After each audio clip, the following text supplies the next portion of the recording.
very much.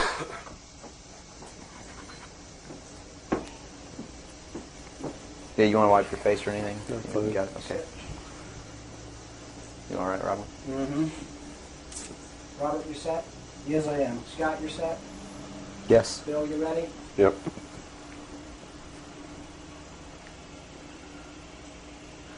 Bill, well, thanks for agreeing to the interview. First of all, a little bit about your background. You had extensive military service for many years prior to 1970, where a certain aspect of that military service kicked upstairs, so you were able to see certain things that you were not able to see beforehand. Would you tell us a little bit about that? It actually started much longer in my past than that. I was reared in a military family. My father's an Air Force colonel. He's retired now. He was a command pilot. And as a child, I remember sitting around I remember the pilots at our house sitting around the kitchen table talking about their exploits in the cockpit and what they had seen in the skies. And some of that talk involved UFOs and what some of them called Foo Fighters.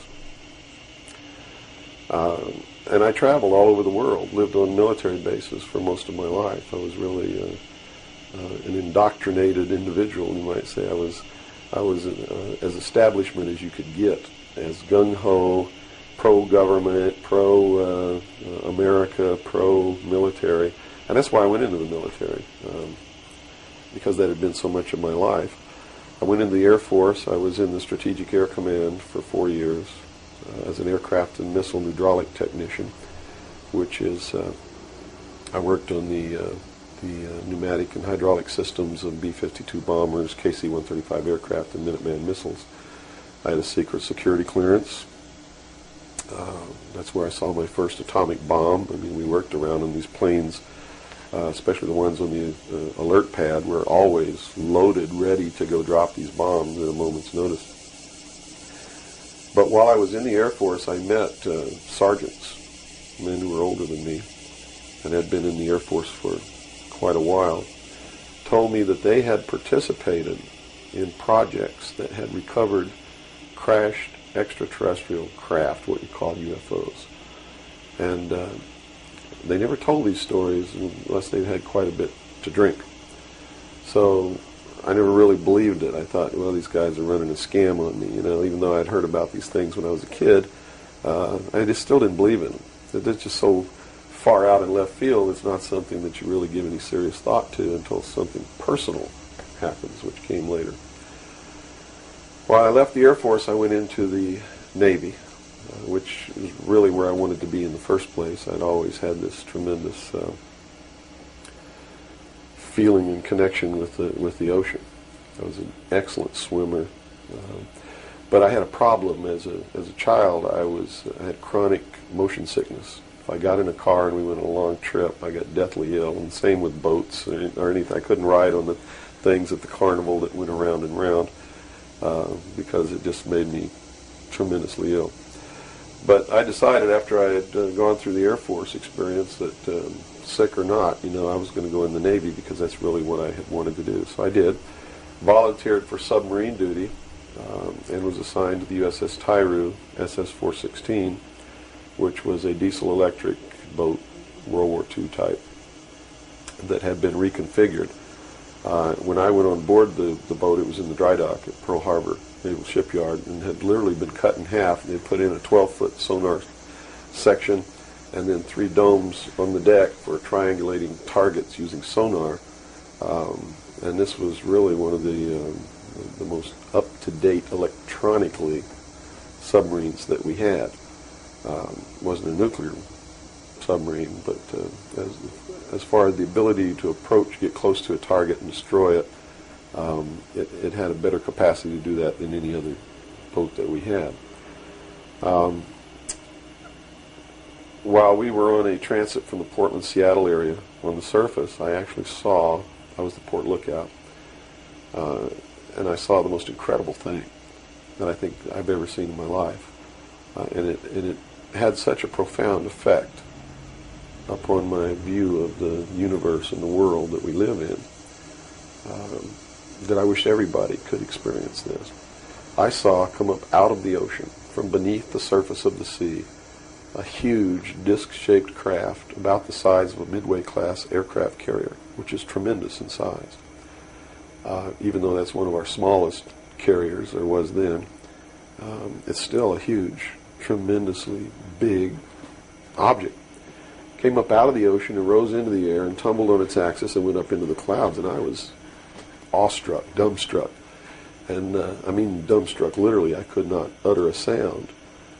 And my first impulse was to tell the officer of the deck that I'd seen a flying saucer, and then luckily for me I couldn't talk, because on second thought that's not what I really wanted to say, because I didn't want to be the only Looney Tunes character on a submarine with a tight-knit crew that you had to live in close quarters with, because that's a hell of a way to live. So I told the officer of the deck that I'd seen something about 15 degrees off the port bow at a relative distance of about 2.5 nautical miles. And he began to look in that area. And the starboard lookout had heard me tell him this, and he began to look over there. And while we were all three watching, either the same craft or another one exactly like it came down out of the clouds, tumbled again on its, why it did this maneuver, I don't know, but every single time it did it.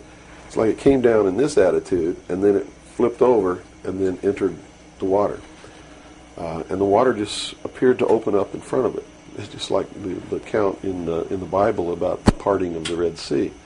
That's exactly what happened. The sea actually parted, and this thing went into the water, and then it closed up behind it. And this big spray went up into the air. But it wasn't a spray from the craft hitting the water. It was a spray from the water coming back in to fill up this hole that had been created. And again, I'm thinking, this is incredible. What are we looking at here? And it was metal. It was a machine, and it wasn't glowing or anything like that. It didn't have any lights on it that we could see. But it was obviously metal, and it was obviously a machine. And although I can't tell you that there was anyone inside of it, I believe that there was. And it did something that, as far as I knew, was absolutely impossible. I'd been in the Air Force. I'd worked on the state-of-the-art of our aviation capabilities. And here I was on the deck of a submarine in the conning tower, and I knew what we had to be able to have to go underwater, and I knew that the two were incompatible. Here's something that came from under the water and flew in the air and performed maneuvers, and then came back down and interfaced with the water at tremendous speed and remained intact, which realistically it never touched the water. The water sort of magically opened up in front of it, but something had to interface with that water. Anything that we had that interfaced with the water in that manner would have been disintegrated. It's like hitting a brick wall. So I was looking at a technology that, as far as our laws of physics and what we knew at that time, didn't exist. This was in 1966.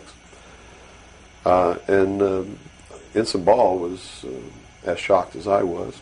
He called the captain to the bridge. He came up with the chief quartermaster, who brought a camera. And we all stood there and watched this occur over and over again for about 10 minutes. And I still, to this day, don't know if it was the same craft or a whole bunch of different craft going in and out of the water. But it seemed like that there was a hell of a lot of traffic on that freeway right there. And we were watching it as we went by. We never changed course. We never lowered or increased our speed. We made no attempt to communicate or signal. We made no attempt to get closer. And eventually, it just stopped. We were told not to discuss it with anyone, not even amongst ourselves, which was incredible. I never had been told anything like that in my life. You can't talk about something. And to be told that we couldn't even talk about it amongst ourselves was even more extraordinary, I thought. But we didn't. We didn't talk about it. When we got to Pearl Harbor, all the time the chief quartermaster was taking pictures of this. So I know photographs were made. What happened to those photographs, I have no idea. But when we reached Pearl Harbor, we were not allowed to go ashore to go on liberty, even though we didn't have the duty. And about 2 hours after we berthed at the submarine base, a commander from the Office of Naval Intelligence came on board and debriefed each one of us individually in the captain's stateroom. And the ultimate outcome of the debriefing was that we didn't see anything, we didn't hear anything, and we had to read rules and regulations that told us that if we ever talked about what it was that we didn't see, that we could be imprisoned, we could be fined $10,000, we could lose all pay and allowances due or ever to become due. And I learned at that moment that the United States Navy didn't want anybody to know about what we saw, and that severe consequences could come down around the neck of anybody who did. And that was when I understood fully that, yeah, there's a real cover-up. These things do exist, number one, and at least the United States Navy doesn't want anybody to know about it. And there's stiff penalties for anybody who bucks that. Mm-hmm. Moving forward a few years from, 1966, I believe, you gained a special security clearance that revealed to you certain documents, or were revealed to you, or that you saw, relating to this very cover-up. To this and many other things. I was eventually trained by Naval Security and Intelligence, and I was given a secondary NEC, which is Naval Enlisted Code, which was 9545, which is Internal Security Specialist. And an Internal Security Specialist is someone who protects classified information, and protects areas, so to speak. And I had a specialty, which I was trained in, which was Pacific Area Intelligence Briefings. And I was eventually assigned to the Commander-in-Chief of the United States Pacific Fleet, who was Admiral Bernard Clary at that time, and served as a member of his intelligence briefing team. And basically all that means, we really had a wonderful job. You come in about 4 o'clock in the morning and you go through all the message traffic and everything. And what you do is what we did was that we prepared an updated briefing on everything that was happening in his half of the world, which he commanded the naval forces and marine forces, as a matter of fact. And put all this together in a briefing where we would update him on ongoing operations, brief him about operations that were scheduled to begin, political situations, deployment of Soviet forces, naval forces, everything. And after the briefing was finished, between 8 and 10 o'clock in the morning, then we were done. We were finished. So it was what you call fat cat duty or gedunk duty in the Navy. It's got all different kinds of names. It's just really a wonderful job. Now, to be able to function in this job, I had to have a security clearance, which gave me access to the information that I had to need to know to help prepare these briefings. And when I first was assigned to the command, I was attached to the OPSTAT office under Lieutenant Commander Mercado, which was operational status reporting. And while I waited for my security clearance, and it took 6 months to get it. What I eventually ended up with was a top secret Q clearance with an SCI attachment, which means sensitive compartmentalized information, and there were no blocks. In other words, there was nothing confining me to only certain compartmentalized information. I had access to whatever the Admiral and his staff had access to, because we had to prepare briefings and brief these people on all of these things. And I'm sure that at first I was tested and wasn't shown a whole lot, but eventually when they began to have confidence in me, I began to see things coming across my desk that were just absolutely incredible. And a lot of it is really hard to talk about because it's so far outside the normal concept of reality for the average American that they're going to find a hard time believing any of it. Mm-hmm. But I saw documents that were labeled under the classification top secret, and the compartment that was put into was called MAGIC, M-A-J-I-C. Mm-hmm. which told me that that UFOs are real, which I already knew. I'd seen one. Right. But this went farther than that. It told me that they were extraterrestrial in origin, that there were 4 different extraterrestrial species or races visiting this Earth, and that they had actually entered into an agreement with the United States government with one of these species of alien beings to exchange technology, and it told me all the projects that was underneath this. Project Red Light was actually the testing of extraterrestrial craft. Project Plato was a diplomatic project. Pounce was the recovery of technology. Pluto was the application of that technology to our own secret space program, not the public space program. There are 2 different space programs. One is what the public gets to see, which is overseen by NASA, and the other one is a secret space program that nobody gets to see, which is really overseen by the Navy Department under specialized, compartmentalized black projects, and what these people are doing in secret is just absolutely incredible. I also saw documents under an operation called Operation Majority, which outlined the plans to bring together a one-world government. It also included extraterrestrial information within that.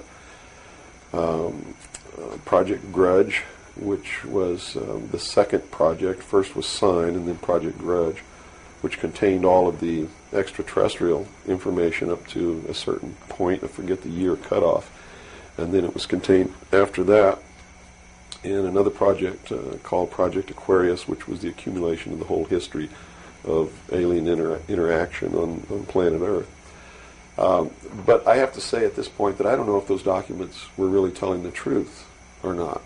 They could have been showing me these things so that eventually I would go out and talk about this. And maybe that'll become clear to you later why they may have done that. It could be real. So. But at this point, from a personal standpoint, what was it that, based on your experience in '66, and they said, absolutely do not reveal this to anybody, and here we are a few years later, and you're seeing documents that prove that what you saw was real. What was the one factor or a number of factors that led you to the decision to say, I've got to get this out, I've got to tell people about this? I saw contingency plans called Majestic. And these contingency plans were to, first place, a contingency is a plan that can be implemented if certain things occur. And the certain things that would have tripped this contingency plan are, number one, the public sector is getting too close to the truth, so they have to implement this to get them steered off the track. Or number two, we don't want to tell the public the truth about the alien presence, but there's so much alien activity occurring that the public is on the verge of finding out anyway. Let's tell them this story so that it doesn't cause consequences that we don't want. And that plan was called Majestic. I was in a bookstore one time. I'd never seen UFO magazine. Didn't even know it existed. In fact, I didn't even know that there was a UFO culture in the world of people who study UFOs or worship UFOs or have little UFO meetings. I had no idea that was occurring. I was in a bookstore one time and I was looking at the magazine rack. I'm an avid reader and I'm always in bookstores. And this one day I saw a magazine just popped right out at me, that UFO. And I picked it up and I looked inside, and here is Majestic, all right there. And even the people who had been named to implement the plan were the ones who were actually implementing it. William Moore, Stanton Friedman. I'd never heard of Jamie Chandoray, but he was named, and they had brought out a supposed genuine document called the Eisenhower Briefing Document, which in reality is a fraudulent document. It's a fake, and it was created to implement the plan Majestic, to either indoctrinate the public on what the government wants the public to perceive as happening, or to steer researchers away from the truth, or both. So this wasn't revealing the plan of Majestic, but it was actually implementing the plan. Implementing the plan against the public. It was a psychological operation against the public. So this is what you saw. So immediately my head began to spin around, and I began to think, God, I've got to tell people that they're being manipulated. This is a lie. And it really, if the public were using their own intellect, they would know that it was a lie. The executive order quoted for this document was in 92,000 something. I believe it was 92447, which is 92,447, and it was supposedly written by Truman. But Truman never wrote an executive order higher than 9,000. I mean, even today, there's no executive order with the number 92,000 on it. They've been consecutive since the beginning. So it was clearly fraudulent. So it's clearly fraudulent, but the public doesn't catch on to this. And here you got Stanton Friedman, one of the guys who implemented the contingency plan, Majestic, running around the country telling everybody it's not an executive order, it's a date, September 24th, 1947, which it very well could be a date. But it's listed in that document as being an executive order of the President of the United States, Harry Truman. And because of that, it's fake. And many other things. But specifically, that is the most glaring proof of fraudulent intent in the document. There are many other things in the document that also prove it's a forgery. But here they are. They're running this contingency plan, and here I am. I know all about it, and here's the public out there biting on it. They even ran that thing in the New York Times, like a 2 or 3 page spread showing all the documents. So it had tremendous credibility lent to it by that action. And so I decided that I had to tell the public and get people on the right track, which is, the right track is don't believe anybody. Okay. Don't believe me. Don't believe George Bush. Don't believe anyone. You got to go out and you got to get proof in your hand before you can believe anything. And to do otherwise today is the biggest mistake that anyone can ever make. You begin believing people, putting your trust in them, that they're telling you the truth. I guarantee you're going to take a ride on a roller coaster you don't want to be on. Mm-hmm. Now this controversy, and I say the very understatement controversy. Yes. It also is now extending, based on some things that you're revealing, into the Kennedy assassination. Yes, in the set of documents, which really was literally 2 or 3 file cabinets of documents, called Operation Majority, I saw documents which told me what happened in Dallas and why. And basically what these documents said was that the intelligence community felt that John F. Kennedy was a threat to the national security, which translated into reality means was a threat to the New World Order, the one world government which they were actively in the process of forming. Was there anything on record that indicated that he was out to, things that he did would threaten that New World Order? Oh, absolutely. He had written an executive order. I don't remember the exact number now, but it's available to anybody that wants to go look it up. He had written an executive order ordering the printing of United States notes, which would have broken the back of the Federal Reserve, which is one of the major instruments of propelling the United States into the New World Order by destroying our economy, the basis upon which we live, the basis upon which our whole society is founded, is being ripped right out from under us. That was one. Number 2, he refused to provide air support for the invasion of Bay of Pigs, which ensured that would be a failure. He had threatened publicly on several occasions to disband the CIA and scatter it to the 1,000 winds. He had ordered, in the documents that I saw, he had ordered the intelligence community to prepare a plan to disclose the truth about UFOs to the public. Now, I don't know what that truth was. Could be that maybe there are no extraterrestrials. But whatever the truth was, he had ordered a plan to be prepared that disclosure was going to be done according to that plan within the following year. And the intelligence community considered that to be out of the question. And according to the documents that I saw, his assassination was ordered by the policy committee of the Bilderberg Group, which is really the secret world government, and was carried out by agents of Division 5 of the FBI, the Secret Service, the Central Intelligence Agency, and the Office of Naval Intelligence, of which I was a part in Dallas. and it said that the assassin, the man who actually administered the head wound, was the driver of the car, William Greer, a Secret Service agent who used an assassination pistol built by the CIA for assassinations that was really an air gun that fired an exploding pellet or could fire a small hypodermic needle or a poison dart using any one of many different deadly poisons. Specifically, it said that he fired an exploding pellet which contained shellfish toxin, and that the act was plainly visible in a film withheld from the public. I looked for 16 years to find that film, and I finally found a copy that showed William Greer turn around and shoot the president. And since 1988, I've been showing that film wherever I'm able to show it to wake people up. It is not our government, though you have to understand, that is doing these things. It is not our government that's failing us. It's not the Constitution or the Bill of Rights that's a bad instrument.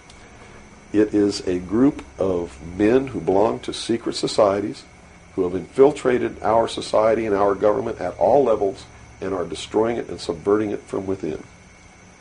And every member of naval intelligence that I knew who was an officer was a 32nd or a 33rd degree Freemason. And I asked my commanding officer at one point, I said, why are all you guys Masons? He said, Masons are used to keeping secrets. It's part of their fraternity. So if you want someone who already knows how to keep a secret, you recruit Freemasons. Well, later on, I found out what the truth is. The truth is you're not going to be a naval intelligence officer unless you are a Freemason or a member of the Ancient Order of the Rose and Cross, but you have to be high degrees for that. I think the reason I was selected as enlisted man is because I had belonged to the Demolay Society. Which is what? As a teenager. That's sort of the first level of Freemasonry. That's how they recruit teenagers and indoctrinate them into their principles so that they go right into Freemasonry when they become an adult.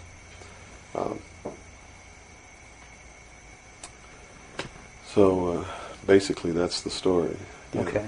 Well, based on the information that you're revealing, which would seem to be equally or if not more of a threat than what Kennedy was originally planning on doing, is actually revealing the underlying cause of all of this.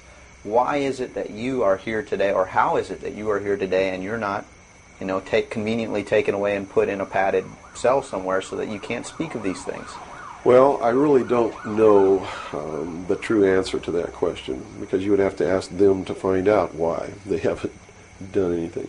But I can tell you this. I began to reveal information in 1976, and I was physically attacked on 2 occasions. My skull was caved in. That's what all these scars are here. On the second attack, I lost my leg. They visited me in the hospital. They had no intention of killing me. They were delivering a message to me. Shut up. And that was the message that came through loud and clear. And 2 men who identified themselves with identification cards who belonged to the Defense Investigative Service, which is really the Defense Intelligence Agency, asked me if I was going to shut up or they were going to have to do it right. And I told them, I said, you don't have to worry about me. I'm going to be a good little boy for the rest of my life, and yeah, I'm going to shut my mouth. And I did for 16 years. Kept silent until I saw this UFO magazine in a bookstore, which indicated that they had implemented the contingency plan called Majestic. But if you want to know what I think the reason is, I believe that there are several. One, they've had a plan that's been in force since the 40s to debunk, ridicule, destroy anybody who ever talks about these subjects. And the public has been thoroughly indoctrinated that if you talk about any of these things that I'm talking about, you're just another nut. So the public, by and large, doesn't pay any attention to it. So in that sense, I'm not a threat. If the president had come on television and said, hey, this is what's going on, then they would have listened and they pay attention to it. But people like me, they perceive me as being just another loony bin, fruitcake, nut, which I assure you I'm not. But that's the perception that they've been brainwashed into believing. And so that's what they believe. Number 2, I'm so much in front of the public from the very beginning when I began to talk And that's how I protected myself, or at least that's what I thought would protect me, and so far it's proven to be right, was that if I got literally in front of the public overnight, in front of a large public, that they wouldn't do anything to me because it would substantiate what it was that I'm saying. And they certainly don't want to do that. It would also create a martyr. And martyrs create tremendously dangerous political movements that they don't want that either. So literally, within a 24-hour period, I spent $27,000 mailing a thick packet of information all over the world to people I'd never heard of, didn't know. We went down and got some mailing lists and just mailed this stuff all over the world. And so literally, when people opened these packages in their mailbox, and it was a perfect plan because they couldn't stop it. They didn't even know I was going to do it in the first place. And since we sent it all over the world, once it was out, there's no way they could retrieve it. At least no way that I can conceive of. So literally within 24 hours, I was a public presence.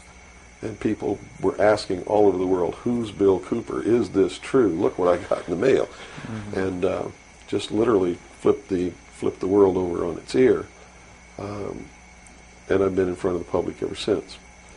So I think basically those are the reasons. They don't believe that the public's really going to listen to me, and so far that's been true.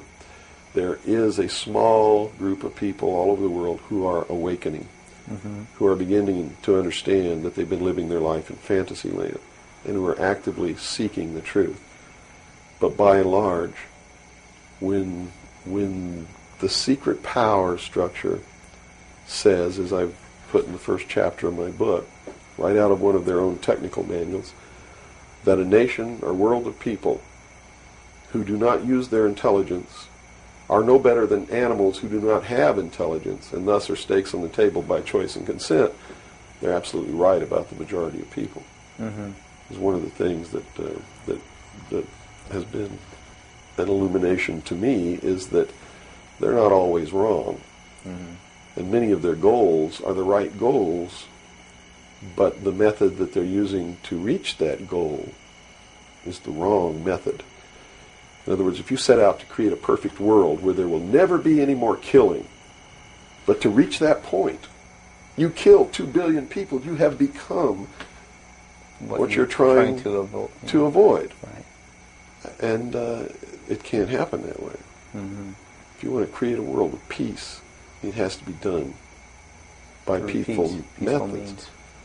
Yeah, if you murder someone to destroy a murderer, you have become what it was you set out to destroy, and thus it wasn't destroyed at all. It was perpetuated by that very action. And that's what these men are doing. They rationalize everything they do so that they feel better about it. But what they are doing is becoming what it is that they want to get rid of, and the world will never be a safe place for anyone as long as there are men who do these things. Very eloquently said. Thank you. Now, you. your message to people, once again, is don't believe anything. How right. is it that the public can find this and search for this truth on their own if they can't believe anything or anyone? What can you do? It's all in the public sector. It's all available to anyone who actively and diligently seeks it out. Everything that's in my book, Behold a Pale Horse, is everything in here, all the documents that are in here, everything that's in this book is in the public domain. Can be substantiated? Yes, and I intentionally wrote this book not using anything that wasn't available to the public to show people that, yes, if I can find this information, so can you. I have tons of stuff that's not available to the public. But as you can see by reading this book, you don't need that stuff because it's what you need is available to you. Public libraries are overflowing with the proof of what's really going on in the world, but nobody really utilizes it to the extent that they're able to pick this out and put it together. Another thing I've done for people is I've put it together for them so that they can see the overall picture rather than looking at small things and thinking that it's isolated. Nothing is isolated. It's all part of a big puzzle. And the puzzle is coming together. And when the puzzle is assembled, it's going to be a one-world totalitarian socialist government that nobody's going to like except the people that are running it. It's Hitler all over again. And the rationalization is we're going to create the world without war. The utopia. The utopia. But they will never create that utopia because they're not dealing with the problem that makes them want to create it, and that is the inherent flaw in each individual human being that makes us do the things that we do. Until that's overcome, there's never going to be a world without war or without rape or without killing or without robbery, and anybody that thinks that there is has already gone off the deep end. So the method is, here, I'm going to hold a gun to your head so you won't rape, you won't kill. That's right. Yes, okay, I understand. The title of your book, Behold a Pale Horse, what significance does that have? What are you saying with this title? This title is from the book of Revelations, because I have to tell you this, and you may think I'm nuts if you want to, but this is the truth. Either these men are following the book of Revelation, the book of Revelation as it is in the Bible. They're either following it, just like a plan, and bringing the prophecies in there to pass to manipulate and control those who believe in those prophecies and neutralize them, so to speak. In other words, if this is written in the Bible and God has ordained it, who am I to resist? It must come to pass, so I'm not going to try to stop it. Okay. What a perfect way to neutralize the opposition right off the bat. Or there really is a God, and what he said was going to come to pass is coming to pass. And I named this, Behold a Pale Horse, from chapter 13 of the book of Revelations. The fourth horse, the fourth horseman of the apocalypse is the pale horse. And I looked, and behold a pale horse, and his name that sat upon him was Death, and hell followed with him. And power was given unto them over the fourth part of the earth, to kill with sword, and with hunger, and with the beasts of the earth. And that is taking place now today. The fourth horseman is riding across the world now. That's what AIDS is all about. That's what all these little brush fire wars all over the world are all about. That's what's happening. That's why cancer cures are suppressed, is because they fully intend to kill a minimum of 2 billion people by the year 2000.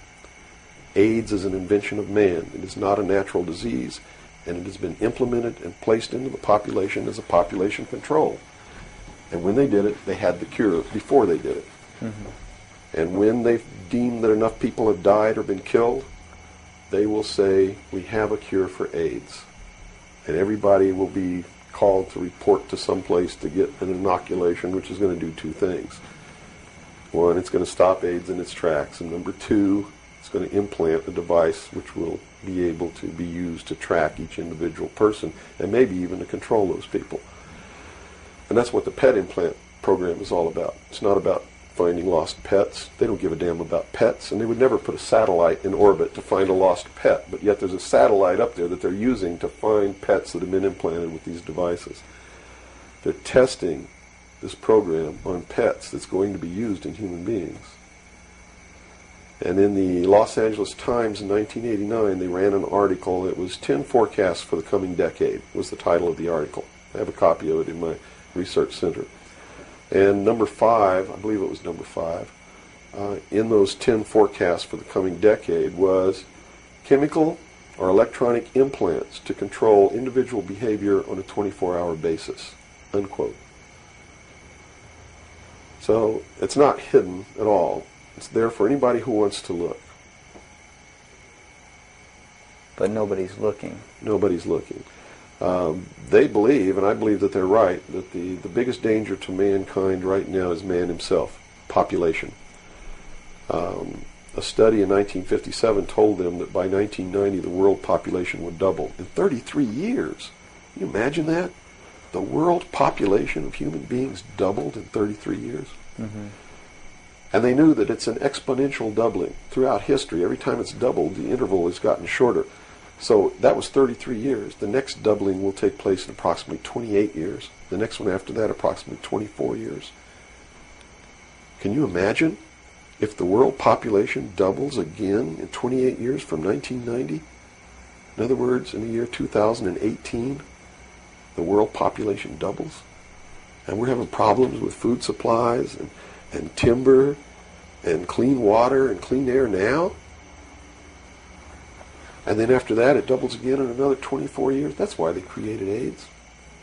Because they didn't want to have to go around the world and say, you, and you up against the wall, you've got to die today. And shoot them.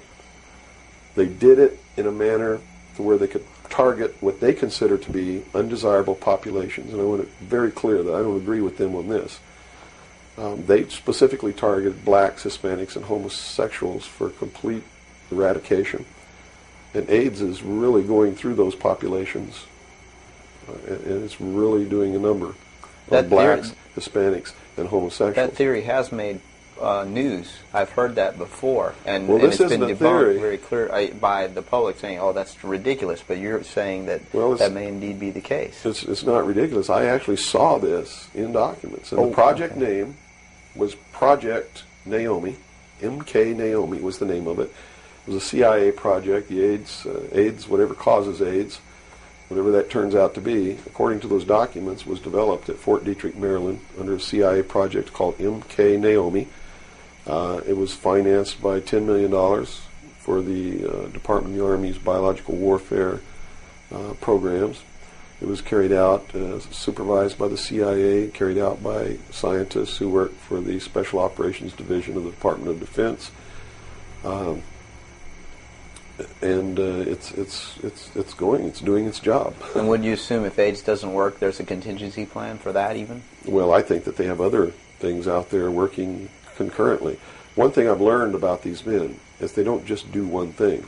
In case the public discovers what they're doing, or discovers that somebody's doing, whether they know who's really doing it or not, and stops it, what they have running is several concurrently running plans, so that if one or two fail, the other ones are going to take care of the problem. It sounds pretty hopeless. I mean, based on that scenario, is there anything, any uprising or what? Yeah, there is, but it requires that people wake up. It requires that they really learn the truth instead of live their life in fantasy land.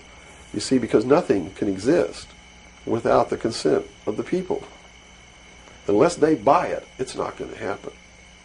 And all of these plans lead to the public's ultimate acceptance of what they're going to do. In fact, they're designed to make the public ask for it. For instance, the burning of the rainforest in Brazil. I know people who are just up in arms. Stop this. We've got to stop the burning of the rainforest, which is exactly what the burning of the rainforest is designed to do. Because Brazil is a sovereign nation, right? How can you tell a sovereign nation to stop burning its own forest? You can't. What they're asking for is control over a sovereign nation by a world governing body who can then send troops, a police force, to make Brazil stop burning the rainforest, and that's why they started the burning of the rainforest in the first place.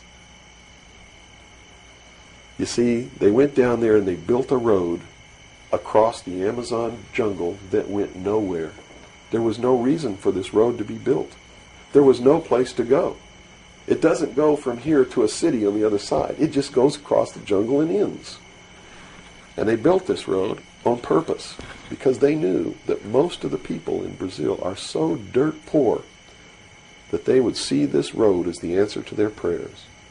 Free land, free timber, a way to support their family, a way to become wealthy, or at least more wealthy than they were, which was no wealthy. Mm-hmm.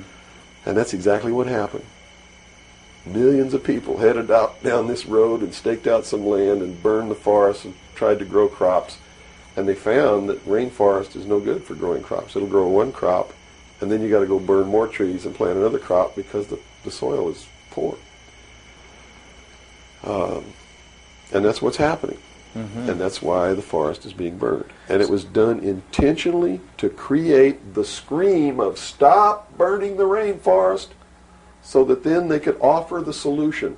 The solution is a world governing body that can then order and enforce that order of Brazil to stop burning So the the rainforest. green movement worldwide is As a now just a manipulation. manipulation Yes. of.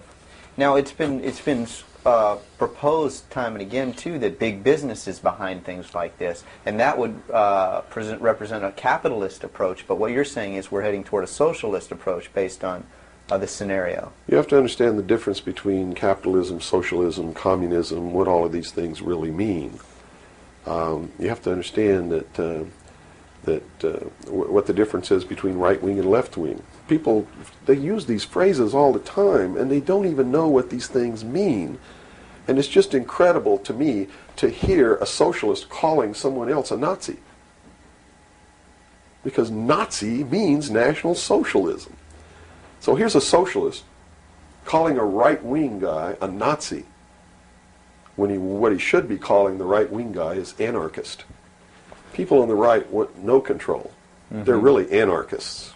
So Okay? they would, in theory then, or in fact, be in opposition to this ultimate movement. Yes. Whereas in appearance, they would be the ones behind it.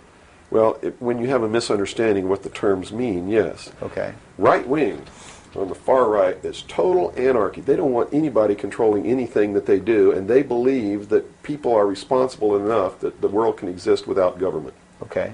or the very minimal government that it would take to. On the far left, on the other hand, they believe that the government should be in total control and should be supply man with all of his needs. Well, creating a whole society that's dependent. Right. A republic is somewhere in the middle. It's governance by laws. Laws are decided by representatives who are elected by the people. And according to the theory, the representatives will do what is right, whether they get elected or not, because it's not really a democracy. A democracy is far left. People don't understand. We don't live in a democracy. This country is not a democracy. It is a republic. A democracy is ruled by the mob. The mob always votes themselves every kind of benefit that they can vote themselves. And whenever you do that, it means large, tremendously overpowering government in control. They vote themselves into dependency. That's it. They Okay. vote themselves into a dictatorship is what they do, where they lose all of the benefits that they intended to vote themselves into in the first place. Okay. And democracies are extremely dangerous to minorities, because if the majority of people don't like you, Right. they're going to vote that they kill you, and they can, that's it. Democracies are dangerous. Democracies are socialists. Democracies are communism. That's what communism is. The definition of communism is everybody doing according to their talents and receiving according to their need. And it doesn't work. We already know it doesn't work. Man, by his inherent nature, is greedy. So those at the top always end up having everything, and those at the bottom end up having nothing in communism. Socialism is different. Socialism usually ends up in a dictatorship, in a very controlling dictatorial government which even owns the people that it governs, so that those who live in fear of not having are provided for what they need, and in turn they worship this oppressive government. Socialists are children who went out into the world, took a look around and said, I can't handle it, and went home to Daddy. Okay. Daddy, protect me. Daddy, feed me. Daddy, loan me your car. Daddy, tuck me in at night. Socialists are scared little children who are irresponsible, can't stand on their own 2 feet, and need Daddy to take care of them. Okay. Okay? And now we got the. But what happens when you go home to Daddy and Daddy does all these things for you? Tell me. Well, you never leave the home. You've not got no reason to. In other words, if you're being provided for in that way. You're being provided for, but what does it mean? Doesn't it mean that you have to do what Daddy tells you to do? True. Doesn't You're mean you under have to his be in rules. when Daddy tells you to be in. Doesn't it mean that you can't drive the car to the next town if Daddy tells you you can't. Doesn't it mean that if Daddy tells you to take out the trash, you better take out the trash? Are you beginning to understand the concept? When you ask for favors from Daddy, you have to give up freedom in return. Right. Okay. So socialism always leads to repression of liberty, freedom, equality. All of those things fly out the window so that you can have free health care, Mm-hmm. so that you can have a place to live but you don't have to pay the rent, so that you can have food given to you by the state. And that's where we're headed. Right in this country right now, we're almost totally socialist, and now people are screaming for a national health care policy, Right. health care insurance. Now, the other aspect, once again, I'd like to go into is the anarchy or the right wing, which we just into that similar. Anarchists believe that they can be responsible, that they won't hurt other people, Okay. that your freedom never ends until it begins to infringe upon someone else's freedom, and that no one should have any control over that there should be no speed limits on the highways. Mm-hmm. The problem is that, again, just like on the socialist side, you have people over here that are human, and human condition means that ultimately somebody's not going to be responsible, that they're going to drive too fast when they've had too much to drink, and they're going to kill innocent people. The answer is a balance. You know, the law of the universe says this. It's a law of physics, really, and everybody can understand it. For every action, there is an equal but opposite reaction. There can be no good unless there is evil. There can be no man without a woman.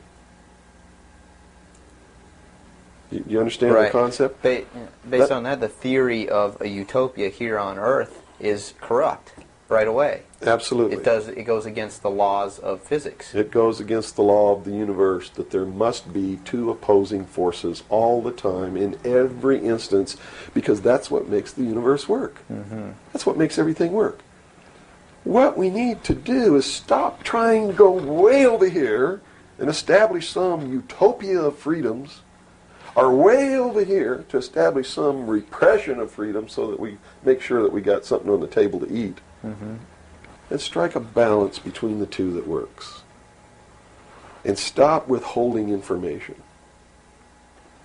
What makes it difficult for anyone to succeed or live, or for us to really come together and have peace in this world, are all of these people who think that they are the guardians of the secrets of the ages, and have only them have truly mature minds, so only them are worthy of knowing the secrets and the real science and the real metaphysics and all of these things. So they repress it and they keep it secret, so the rest of us live out our lives and we don't know the truth of what life is really all about. Therefore, we're always stumbling over each other and getting in each other's way and doing the things that we profess that we don't want to do, Mm-hmm. simply because we don't have access to the truth. If we had access to the truth... Now, I got to tell you this. Back when these men first began establishing these societies, these mystery schools, and suppressing information, the common man was uneducated, did not have an intellect capable of understanding these secrets. They were really beasts of burden, for the most part, Mm-hmm. and they lived their whole life in toil. Right. But things are not that way now. Most people have a good education. They have a good mind. They're capable of understanding if they're taught, and if they're taught correctly. And I think it's time to teach people what the truth is, and quit hiding it, so that we can come together as one humanity and make a balance and live together in a balance. You know, evil's never going to disappear. Mm-hmm. Neither is good. But we can maintain a balance and life can be good. Instead of swinging back in this tremendous battle between these two opposing, radical, extreme ends of the scale. That's got to stop. I've never understood why somebody would join together in this band of people and call himself a Democrat and not vote for anybody else if they're not a Democrat. That concept is beyond my understanding. Mm-hmm. And Republicans and Libertarians and Populists and Communists and Socialists and this and that, and blacks and whites and Indians, and there are so many sects and groups and segments, and we're so fragmented that getting together is going to really be difficult. Mm-hmm. But we've got to do it. Because if we don't wake up and do it ourselves, these men who meet in secret and plot the manipulations are going to do it whether we want it or not, and they're going to do it at the point of a gun. Mm-hmm. And they're going to take away everybody's freedom because they don't consider us responsible, Capable of having that freedom. are capable, are even of using our intellect. So they'll put us in shackles and control us and force us to be peaceful. Mm-hmm. That's what the plan is, and that's what the New World Order is all about. Well, we've run from UFOs right to this, and at first a person might watch this and say, "Wow, this is really strange." But where we've come down to, based on that beginning, is quite in the realm of common sense. Well, it's not strange at all. It's what they've been trained all their life, that if they hear these buzzwords, Mm-hmm. they're listening to some loony idiot talk, and it has no substance to it. Once they get into it, though, and begin to understand that everything is interconnected, it's leading us toward one end, Mm-hmm. a one-world totalitarian socialist government, and begin to see it coming to pass all around them in their life, and understand that nothing happens by accident. It's been planned for many years. Then they begin to understand that UFOs play a big role in this. Because if they're real, it's the most significant thing that's ever happened in the history of man, and may be the driving force behind locking up the human race. Mm-hmm. Because how could a UFO land in a place like Macon, Georgia, and somebody who doesn't look like us get out, walk down the street? And I'm not trying to insult the citizens of the state of Georgia. What if they landed in Newark, New Jersey, and got out and walked down the street in a society that kills people because they sit in the wrong seat on a bus? I'd assume now that they'll know about us. Of course they will. They probably already know about you if you've been exposing the truth on your show. Would you assume that our phone lines would be bugged at this point? I don't know. I doubt it. They don't really consider you to be a threat unless you develop a large political following. Oh, okay. So, unless you have a large political following, you're not considered to be a threat to them. Not yet. Okay. Because they figure that the people are too stupid to listen to you anyway. And generally, they're right. So we're in the process of educating people then. Yeah. It's the best thing. Education is 60 or 70% of the battle. Yeah. Because people automatically begin to do the right things once they learn what the truth is. They're Robert, educated to it. 80%. Yeah. No, hold on. Okay, I got it. Ready? Ready. Okay, go ahead. Let's go back into the Kennedy situation here. Now, the Warren Commission was highly publicized. All the things that went on there. I was shown a videotape just yesterday of was it a Zapruder film?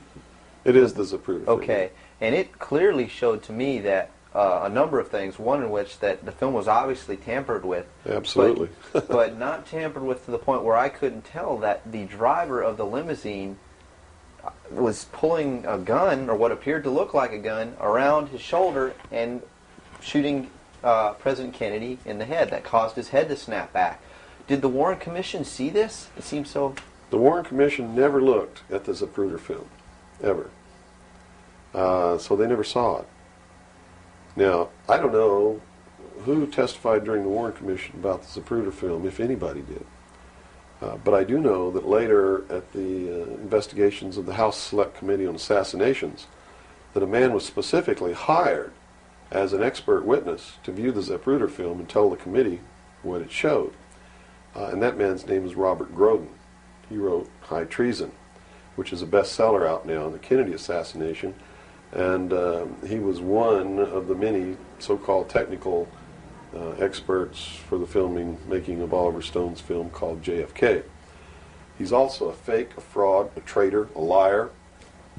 He was hired by the House Select Committee on Assassinations based upon his resume, which says, very simply, that he is the world's foremost #1 photo analyst, which is a lie. He never went to school in photography.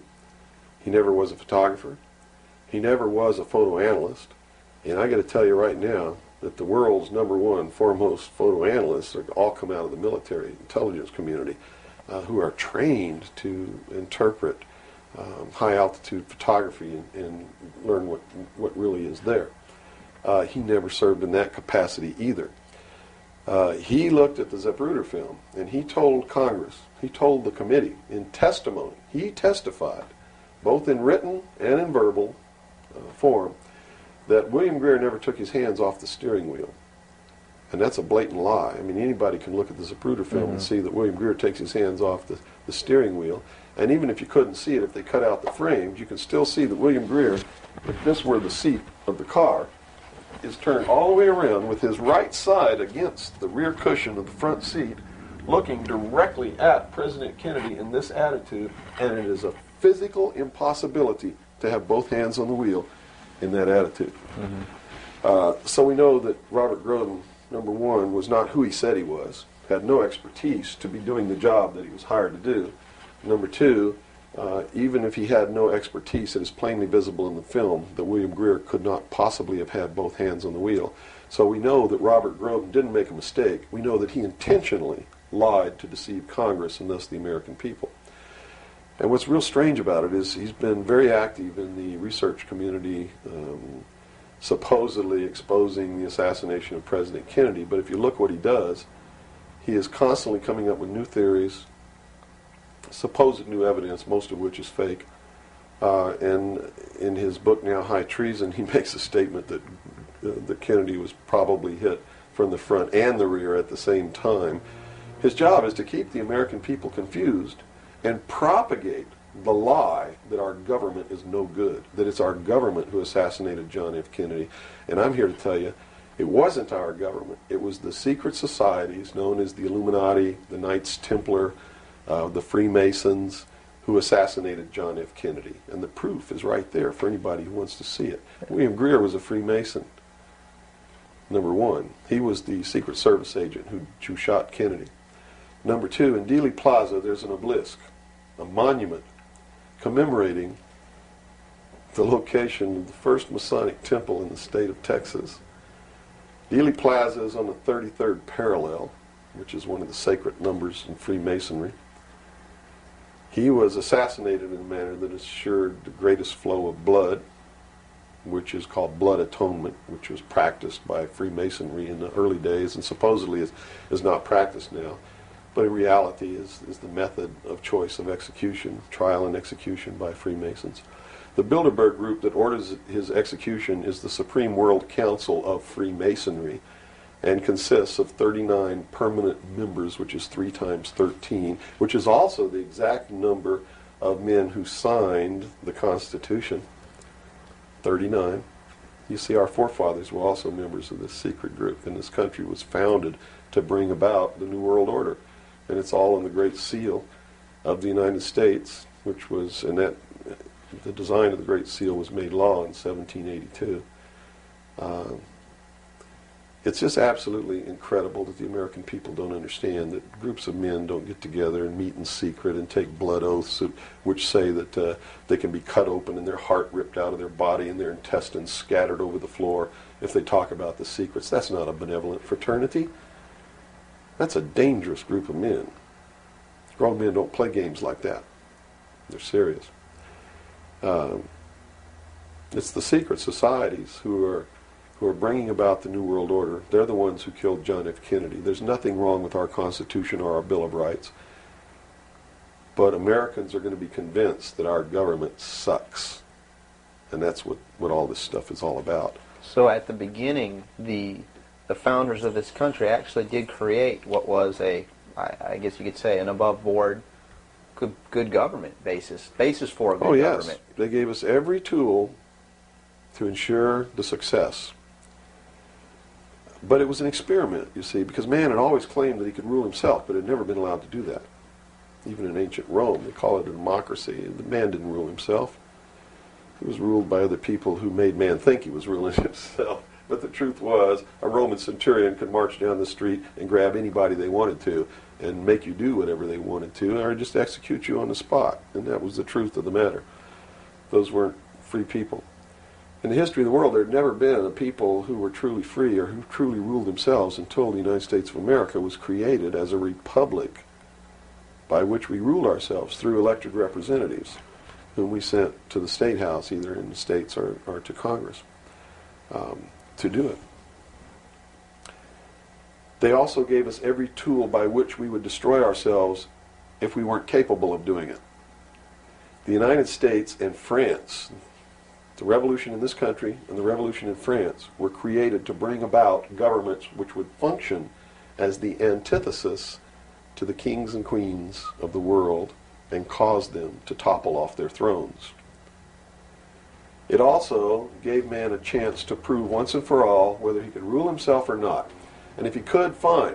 That would be the New World Order. If he couldn't, they built the tools into the Constitution to allow them to take it away from us. And those tools are the creation of the federal democracy within the boundaries of Washington, D.C., and the right to contract, through which, if we were irresponsible, we would contract to receive rights from that federal democracy and thus, in return, give up our freedom.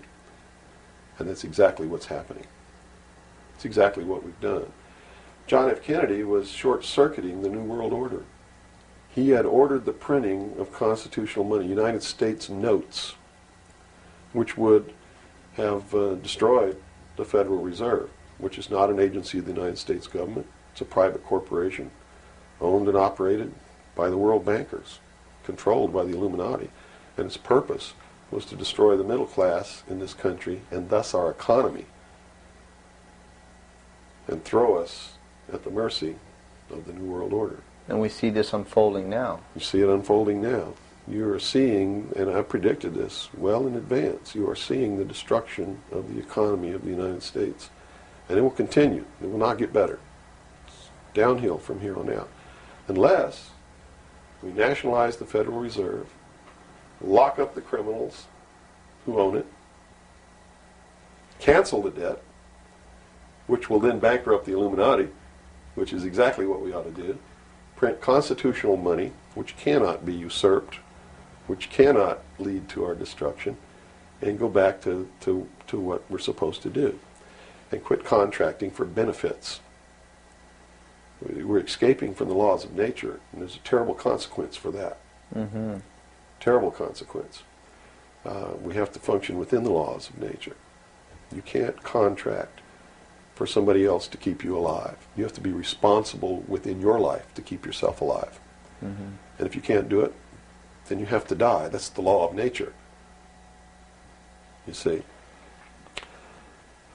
Kennedy also did a lot of other things. I mean, he was a believer in the Bible. These men who are bringing about the New World Order don't believe in the God of the Bible. They believe in the God of light, Lucifer, the angel of light, who was flung down to the earth and became the Lord of the world. That's their God. That's why everything they do goes against what people know to be the right thing to do. They believe that man was held prisoner by a vindictive, cruel God named Jehovah in the Garden of Eden. And that Lucifer, through his agent Satan, set man free from the bonds of ignorance to which he was chained to the Garden of Eden, and thus brought the gift of intellect, wisdom, to man, and thus is the true benevolent God. And man, with his intellect and his wisdom and his knowledge, will create technology which will elevate man to the position of God. And all this is allegorical. Don't take the story literally, you see, because it's all allegorical. They believe that intellect, reason, is the light, is the true God, is what makes man God. And I'm not going to debate the right or wrongness of that, because who the hell knows. But I can tell you that they pervert whatever it is that might be divine about their philosophy by becoming what they profess to destroy. To destroy, yes.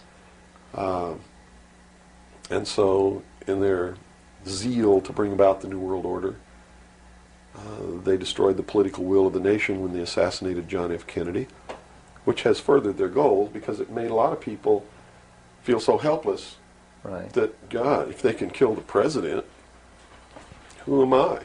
You know, what can I do? I'm just one lonely, helpless person. So they quit voting. They abdicated their power.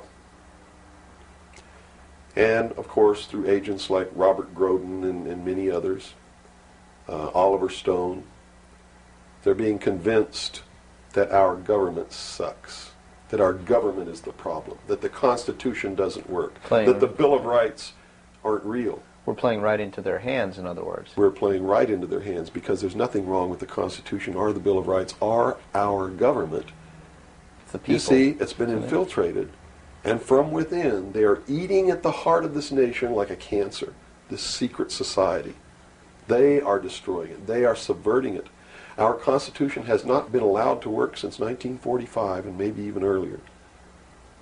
And they have been working behind the scenes to bring about a one-world totalitarian socialist government with the Communist Manifesto as its platform through the United Nations, which was created by this nation from an older organization called the League of Nations, which was the original foundation. And at the highest levels of our government, the Constitution's already been scrapped, and they are working under the aegis of the UN Participation Act and the United Nations Charter. Which says what? Which says that there are no rights, there are only what you call privileges. And privileges can be granted or taken away at will by the state. Quite frightening scenario. It's a very frightening scenario, and people better wake up to the fact that unless they wake up and do something about it now, there's only going to be one alternative. And that's either take up arms, restore the Constitution, and the blood will run in the streets of America, or reach down and put the shackles around your own feet and march off into slavery peacefully.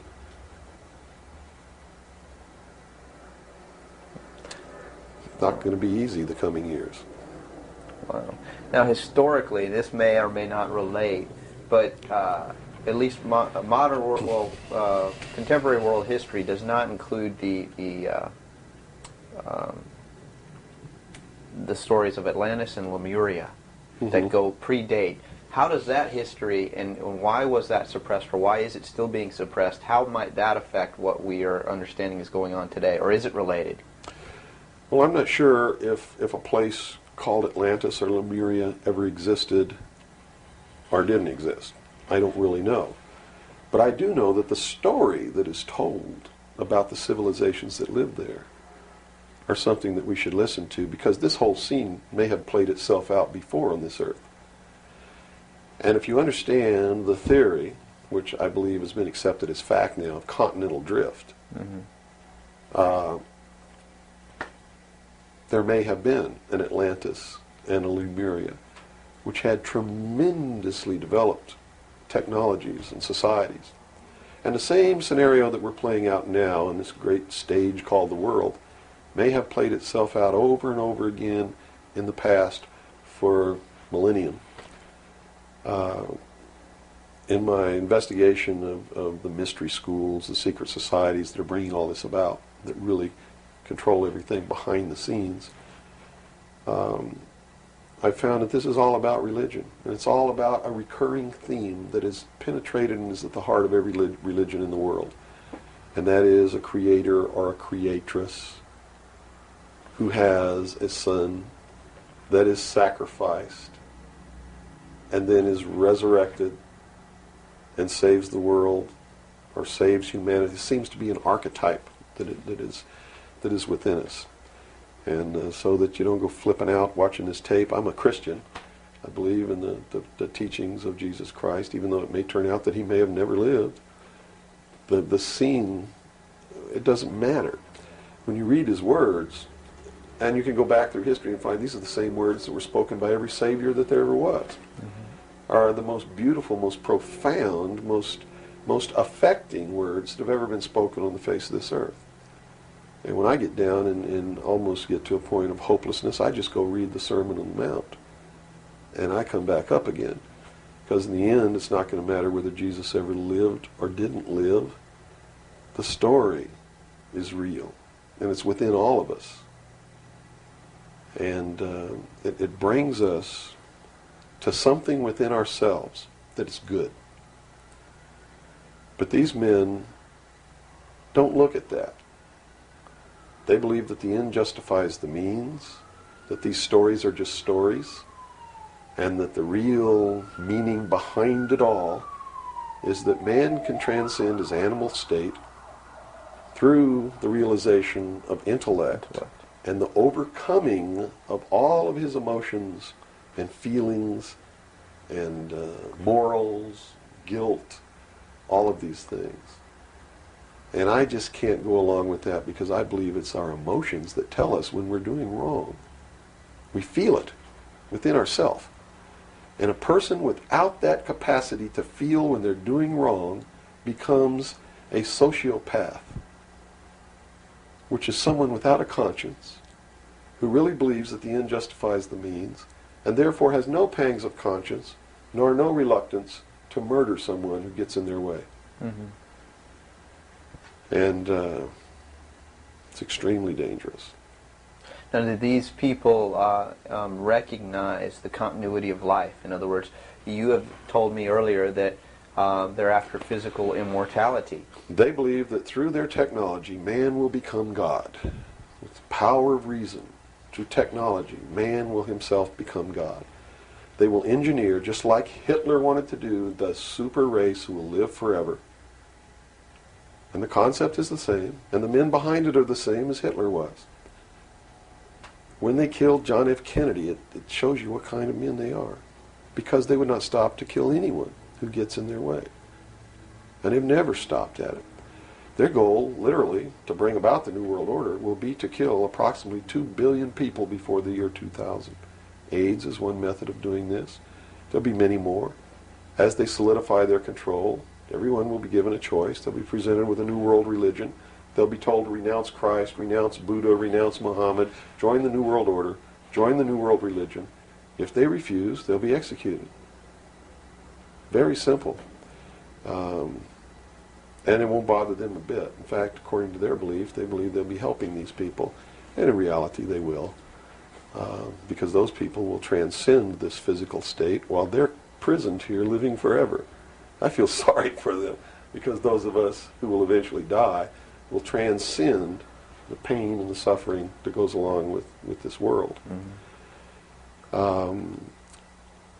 And they're so egotistical that they preserve whatever they do so that the diligent can find out what kind of men these men really are. For instance, the Kennedy assassination, I've been showing a film for 5 years that shows exactly who did it. I show you exactly where Oswald is on the film. He wasn't even on the 6th floor. He was standing in the doorway of the book depository building watching the motorcade go by. And it's incredible. At the same time, you said they would have everybody renounce religion. Yes. Have they as well been using it as a tool for their means? If you're a Christian, you'll be required to renounce Christ and join the New World Religion. Now remember I told you before, no matter what your religion is or what you think, they are following the scenario in the book of Revelations to a T, right down to the last little bit. If you want to know what's going to happen in the future, if we don't wake up, and through the power of those, see, not one drop of blood ever has to be spilled, and no one has to ever put any chains on their legs or their arms, ever. If people just wake up and exercise what was given to us in our Constitution, the power of the vote, while we still have that power. So you say there is still a possibility for like one individual watching this tape to actually make a difference. You better believe it. How Yes. would that be so? Well, number one, learn what the truth really is. Get away from the fantasy that you've been living. Educate other people, those you know, your family. Once that begins to happen, it spreads. And then if the people decide that they don't want what they have in store for us planned, just through the power of the vote, they can make this country and the world whatever they want it to be. Whatever they want it to be. And there are no limits on that, except to understand that you can never make everything all right, and you can never make everything all bad. Both must exist, and we must maintain a balance. Mm-hmm. And we must become responsible. If each individual on this earth learned to walk in a divine state of grace, responsible for themselves, their family, their city, their state, their country, and for the world, Into the laws of nature. and to the laws of nature, and actively participate in solving the problems of yourself, your family, your city, your state, your country, and the world, there could never be a group of men meeting behind closed doors in secret that could ever control anybody. But by abdicating responsibility, by not walking in that divine state of grace, makes possible anyone meeting behind closed doors to bring about the world that they want. And the world that they want may not be the world that you want, or that I want, or that these people watching might want. If you don't participate, you can't complain. If you don't help cook the meal, you got no right to bitch about it. You got to sit down and eat what's put on your plate. If you don't like that, then you should have been in the kitchen helping to prepare the meal, helping to plan it, helping to prepare it, helping to serve it. If you want to sit on your butt in the living room while somebody else prepares the meal for you and decides what it's going to be and puts it on the table, it's too late to say that's not what you wanted to eat. It's too late to say it's not cooked the way you wanted it to cook. Well, that's very simple to understand. And That's right. You got to eat it because you have to eat to live. And I think that anybody can understand the meaning behind that little story. Okay, let's take a step back to the Kennedy thing now. This is all about the Kennedy. Well, yeah, it is. But just specifically about, once again, I want to bring up the film as well. Another thing that came to my mind when I viewed it is that the two Secret Service men, the driver and the person sitting next to him in the front, regardless of what they claim happened, obviously did not operate in a way that you were trained as a Secret Serviceman to protect the president. Shouldn't they have just driven that car right out of there, and the other guy should have done something to protect or look for who's shooting? You know, it just didn't seem to make any sense. How would the Warren Commission not? They didn't see the film, so I guess they didn't see the film by design, because if they saw the film, they'd have to be responsible for the decision that they made that Lee Harvey Oswald was a lone assassin. Okay. So I think they didn't see the film on purpose because they didn't want to have to be responsible for saying, Making "Hey, that look, decision. the driver did it." You know, they didn't want to make that decision. And in a letter that Lyndon Johnson wrote to the Warren Commission, he specifically said in the letter, you must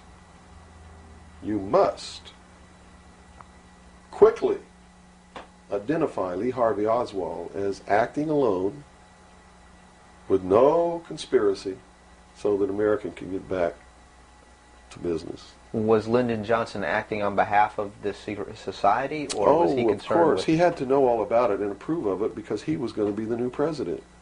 And the new president would be in charge of the investigation.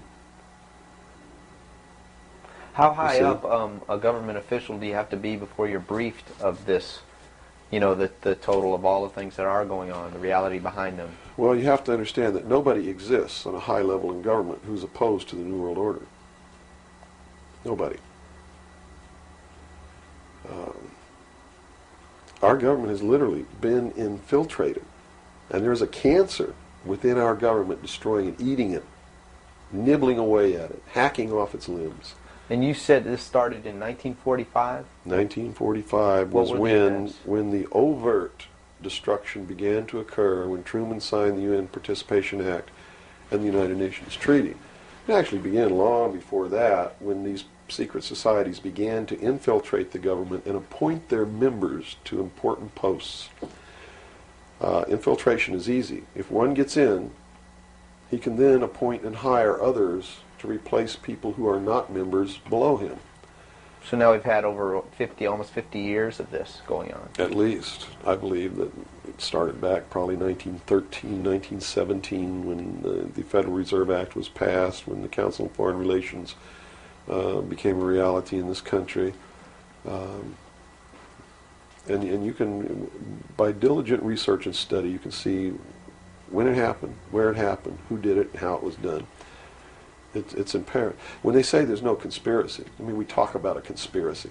It started out as a conspiracy. But when they say today there's no conspiracy, that's not a lie. It's the truth. They're doing it right out in the open, right under our noses, and we're too stupid to know it, to see it. So it's not a conspiracy now today at all. It's right out in the open. They even published their plans. I mean, here Carter appointed Zbigniew Brzezinski as the National Security Advisor, who just wrote a book before he was appointed declaring himself a Marxist. I mean, you read that book, this man believes in Marxism. This man is a socialist. Not only a socialist, he's an international socialist. He's a globalist. His goal, stated in his book, is to destroy the sovereignty of nations and bring about a one-world Marxist government. Now, the Carter administration was one extreme, and then we came into the Reagan administration, yet Nothing changed. Nothing changed. What you're saying is that no matter what the political leanings, they seem to be playing the same game. As long as you're playing their game, it doesn't matter who you vote for, who you put in office. They all belong to the other side. They're in the pockets of the Illuminati. When you quit electing professional politicians, when you quit electing the guy who looks nice on television because he speaks good and he looks like the guy you wanted to marry or something like that, you're playing right into their hands. You know, they made it so impossible for another Abraham Lincoln to get elected to the office of president that it's a wonder that we even have a chance at all. We need to send people to Congress and to government who are going to clean house. Kick all the members of secret societies out of the bureaucracy. Lock them up. Try them for treason. Because they are traitors. So one thing that may help is term limitations. We must have term limitations, and it must be only one term. And forget all this nonsense that anybody goes to Washington and don't know what's happening. They don't know what's happening simply because they haven't taken the time as citizens to understand how our government works before they ever go to Washington. You see, it should be a process that starts in infancy. It works its way up. And everybody should be taking part in the government. Now, if someone came in to office with this kind of knowledge and with this kind of intent to really push these people out, would they not be eliminated immediately? Not if they have the people behind them, because what the people would do in one fell swoop, in one election, would elect people who've never served in government before, kick the incumbents out, send citizens to Washington. And here's the way it has to be done. You know, right now, you don't even pay your congressman. You know who pays your congressman? The federal democracy of the District of Columbia. The federal government pays your congressman, who's supposed to be representing your state and you. The federal government is a foreign country to your state. Why should he represent you? Not only that, but he moves to Washington, D.C. He maintains a residence here, but he doesn't live here. And as long as you re-elect him, he continues to live in Washington, D.C. forever if you keep re-electing him. So they lose all touch with what's back here. They're paid by a foreign government, the federal government. They're not paid by the sovereign state of Georgia or by you. They have to be paid by you. And they have to live here. They can't move to Washington, D.C. They go to Washington, D.C. for one term. Okay? One term only. When that term's up, they have to come back. And you don't pay them exorbitant funds. You pay them just enough to live on comfortably while they're there. No fancy giant cocktail parties, none of this crap. And you take care of their family. See, they don't take their family either. That's the other clue. They leave their family here where they live. You, the people of Georgia, take care of their family and their business or their farm or whatever it is they have while they're gone. Now do you think they have a vested interest in representing you? They sure would under those conditions. Yeah. But under the conditions they go under now, they have no interest whatsoever in taking care of you. Now let's look at the current. They're taking care of themselves. The current crop of presidential candidates. Is there anybody even running that represents something that we're talking about here? No, all of them are New World people. Tsongas, in his book, everything that he's written touts the New World Order. All of it, right for Tsongas' literature. You're going to see New World Order, New World Order, New World Order, New World Order. Clinton, the governor of Georgia, was selected in 1991 by the Bilderberg. Governor of Arkansas was selected in 1991 by the Bilderberg Group in Baden-Baden, Germany, to be the new president of the United States. Remember what happened to Gary Hart What did he do? He went out on a boat with a woman who wasn't his wife, and he was destroyed. Look at Clinton. What's happened to him? Nothing. The press is on his side. They're helping the guy. You know why? Because he was chosen by the people who own the press to be the next president of the United States.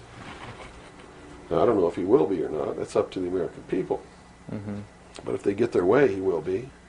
Bush is one of the most heinous criminals that's ever walked on the face of the earth. Bush is the man who's been a CIA agent since his college days. He's a member of the Skull and Bones, the Russell Trust.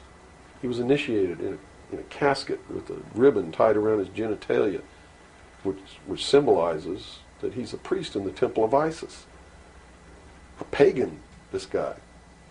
This man is a member of the mystery schools. Well, he has the outward appearance of a good Christian, church-going Christian, no? They do whatever they have to be approved by the people, but in secret, they're not at all. This is a man who practices pagan religious rituals, magic. Doesn't matter what you think of all these things. I'm just telling you, this is what he does in secret. Mm-hmm. He is the man who, when he was chief executive officer, when he was president of the offshore division of Zapata Oil, organized and began the first large-scale drug smuggling operations into this country. George Bush is the one responsible for the drugs on the streets. And the war against drugs is not a war against drugs, it's a war against the Bill of Rights. We've already lost the Fourth Amendment in this war. That's true. And we're going to lose everything else. You watch on, it amazes me, people watch on Saturday night, cops, top cops, tough cops, 911. All of these stories that are glorifying the police state, and they're falling right into the manipulation as they watch police with no search warrant, with no court order, break down people's doors, tear out their walls, rip open their mattresses. All in the name of the war on drugs. Pretty sneaky. It's pretty sneaky, all right. You see them stop people in the streets, and the guy's got $400 in his pocket. They don't press any charges. They didn't even have any reasonable suspicion to stop the person and search him. And what do? They take their money. And they don't give it back. And America's watching this. And the stupid idiots, yes, you stupid idiots, you sit there and watch it, not realizing that when you take away that man's freedom, you've also taken away your own. You see, because they can do the same thing to you. Just because you talk a way that they don't like you talking, or because you wear red shoes and they don't like red shoes, they can do the same thing to you. And under the new law, without a court order, without a search warrant, they can break down your door, they can rip open your mattresses, your couches, your walls, they can trash your house. All in the name of the war on drugs. And let's say they don't like the color of your shoes. All they have to do is drop a little pouch of cocaine in your living room, behind your couch, and find it and say, aha, you're a drug dealer. What happens then? Now they can confiscate your house, all your possessions, all your property, all your bank accounts, all your cars, boats, vacation cottages, whatever you have. And they can auction it off within 24 hours without ever even pressing charges against you. Without a court order, without due process, without just compensation. And there's not a damn thing that you can do about it. Not a damn thing. At least right now. At least right now. And the reason you can't do a damn thing about it is because you're the one who brought it about through your stupidity. You're mentally crippled. You're operating from a position of ignorance, apathy, abdication, irresponsibility. And we're losing our country, our freedoms, everything. Now, these are strong accusations of the American public. What do you hope to accomplish by angering the very audience that you want to watch and listen to you? Go prove me wrong.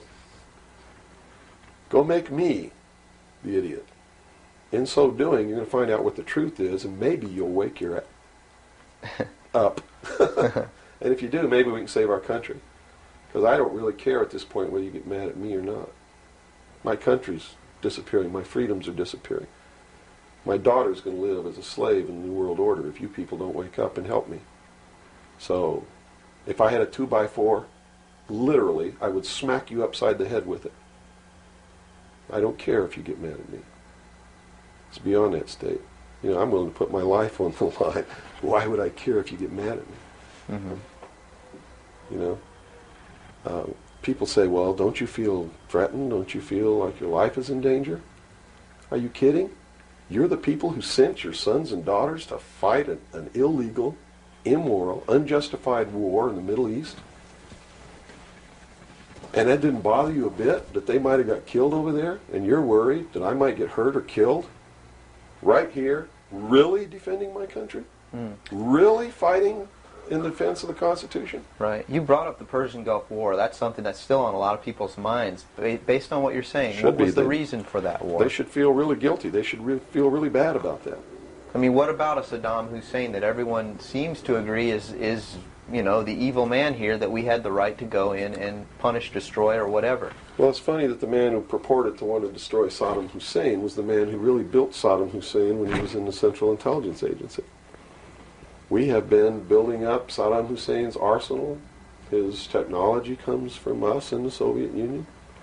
We built him up to create that war. We did it for a purpose, and the purpose was, look at this. If George Bush knew what he was doing, how come he didn't know what he was doing? Here's what he said. We've got to send troops to the Middle East because we can't afford to pay $26 a barrel for oil. That's on tape. Next he comes out and he says, no, it's not about the price of oil. It's because Saddam Hussein's not going to stop at Kuwait. He's going to go into Saudi Arabia, and those are our friends, our buddies. So we got to go defend Saudi Arabia. And then James Baker says in a press conference, nope, it's not about Saudi Arabia. It's not about $26 a barrel for oil. It's about jobs. Folks, we're going to get you a job, and to do it, we're willing to kill your sons and daughters. Yes, sir, we're going to send them off to get killed so that you can have a job. Prosperity. That's what it's all about. Well, what was the actual scenario if we hadn't have gone in? Well, see, that's not the end of it yet. Then George Bush comes out and says, whoa, the White House is flooded for telegrams. They don't want their sons and daughters to get killed for a job. It's not about jobs. It's about naked aggression. Yes, sir, there's a little Hitler over there called Saddam Hussein. Yeah, and we're going to go destroy him because the world doesn't need another Hitler. Never mind Pinochet in Chile, who's another Hitler. Never mind all the other Hitlers in the world. Was that Never mind Tiananmen Square. Well, then, you know, then people would say, well, the American government's not interested in that because money is not in you know, it's the oil here. We're talking about money. No. So you're saying it's not even that. No. They've been planning this war for years. In fact, Arco Press wrote a book about it. The name of the book is Rapid Deployment Forces. It was published in 1985. It names Kuwait as the country. It talks about Operation Bright Star, where they've been practicing the war every year since the early 80s. Sending troops over there, practicing the war. Liberating Kuwait. It's even named in the book. The whole thing was spelled out years ago. What it was all about was to establish the New World Order. You see, because for the first time in the history of the world, it's established the legal international precedent that the United Nations could pass a resolution and send its police force to enforce that resolution, and that the member nations would have to pay for that action. And George Bush said it very clearly, but nobody was listening, when he said, no longer will any nation stand against a world united. And with that action, he established the legal foundation in international law that the United Nations is now legally and overtly the one world government, and that the United States military forces and the other forces that were sent by other countries were established as the one world police force under the United Nations. Have you seen the new Air Force uniforms yet?